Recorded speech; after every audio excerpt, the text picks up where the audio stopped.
you all do these great activities and get so relaxed, and then I come in and stress you all out. Try not to stress too many. Okay.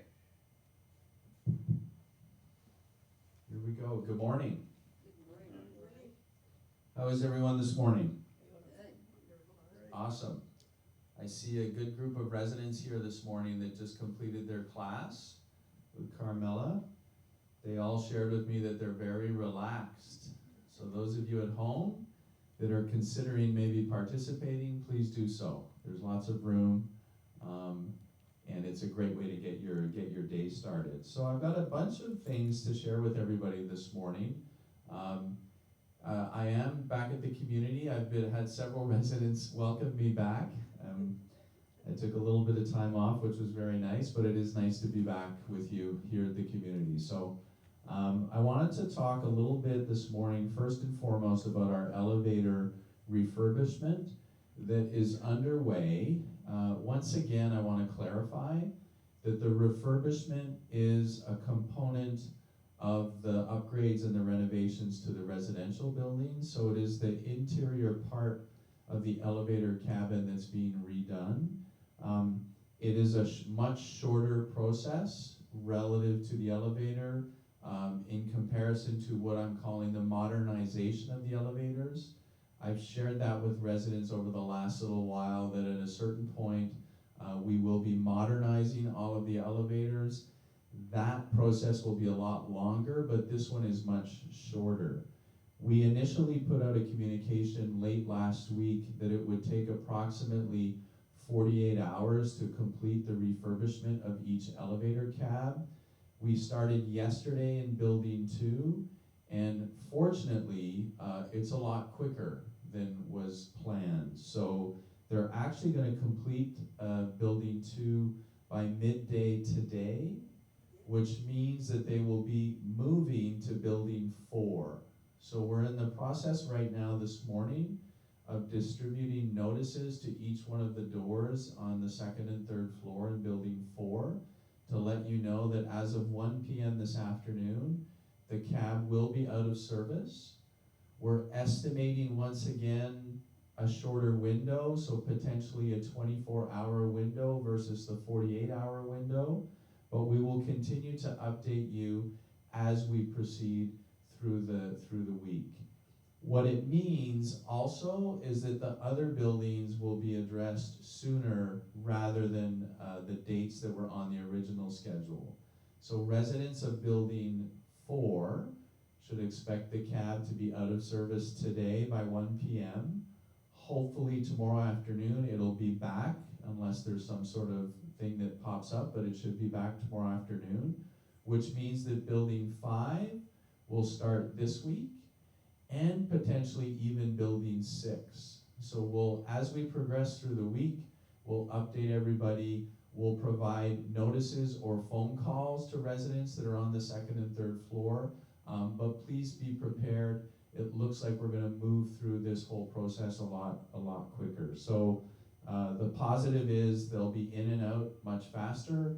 The negative is hopefully it's not too much of an inconvenience relative to your schedules. If you have any specific issues, please reach out to the concierge desk and we'll do our best to work through any of those issues. When the elevator is out of service in your building, if you're on the 2nd and 3rd floor and you require a meal delivery, please request that. There'll be no charges for that due to the elevator being out of service. So get your meal delivery in. If you want to have your meal in your apartment, do that as soon as you can. So more to come on that front, and thank you for your understanding. The elevator modernization component, we still have no dates for that project, but as soon as we do, we'll be sharing all that information well in advance for residents to make appropriate plans. Carport cleaning is continuing this week on Thursday. The north end of building 7, that carport structure will be cleaned on Thursday, so please, if you do have a vehicle It's right across from the Villa Home, so between the Villa Homes and the north end of Building 7. That will be happening Thursday, so please make sure to have your vehicle moved before that starts, very first thing on Thursday. The other note, and you'll be receiving, for those of you that this impacts, will be receiving a note in your internal mailboxes this week, is there will be an increase to the second person fees. So residents who live in independent living pay a rent for the apartment that they're in, and if there is a second occupant in that apartment, there's a second person fee.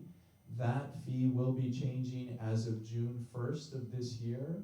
It will be going from a $900 a month fee to $1,000 a month fee moving forward. So you will receive a note, but as a heads up, that is happening on June 1st. And over the next few days, we're going to be reviewing all of what we call the ancillary charges for the community, which will include guest meals, the guest apartments, those types of fees. If there's any changes to those fees, we'll be publishing all of that in the weekly update this coming Friday. So please make sure to get a copy of the weekly update on Friday to see if there's any adjustments to any of those ancillary charges moving forward. If there are changes, they will go into effect on June 1st of this year. In lieu of Easter week this week, there is no church service transportation on Saturday. There's no service at the church, so there'll be no transportation on Saturday.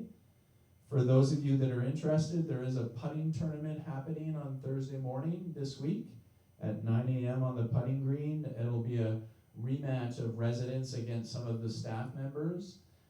You may remember that the residents really took the staff members to task last time when they beat them.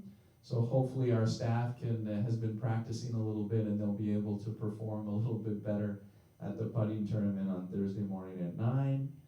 Those of you interested in the book club is meeting this coming Thursday in the tavern at 10:30 a.m. So the book club Thursday at 10:30 a.m. in the tavern. That's a great activity to go to.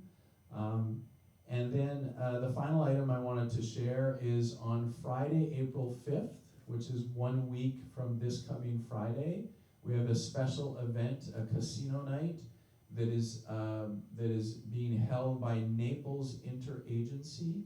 Naples Interagency is a local charitable organization that really does a great thing for the local community. They basically subsidize students, medical students in Lee and Collier County that are studying to work in the senior living and in the medical industry, and they're raising funds through that casino night. So that casino night will happen on Friday, April 5th here at the community. The tickets are actually on sale. It's for the charitable organization. It's a $35 ticket to participate, which includes all of the casino activities. It includes the food for that evening. So you can purchase that at a discounted rate. As a resident here, it would be $25. So there's two ways to do that. You can scan a QR code that was actually put in the weekly update last Friday, and you can pay for that online, or you can contact directly Jennifer or Bailey in the activities department, and they can help you get a ticket for the casino night. We will be publishing the modified schedule for food service on that day. We'll publish it this coming Friday, but there will be some adjustments made to the food service on Friday, April 5th in lieu of that event. So those are the activities and the updates I have for you this morning. Please stay tuned, make sure that any of the notices that we distribute to the buildings that you're looking at, and then please make sure that you read the weekly update this coming Friday. I'll also have more information this afternoon at 3 p.m. is our monthly town hall meeting. So please, if you'd like to attend, please come and attend in person, or if you'd like to listen, you can listen on the in-house TV channel. Thank you for tuning in. Have a fantastic day. Take care.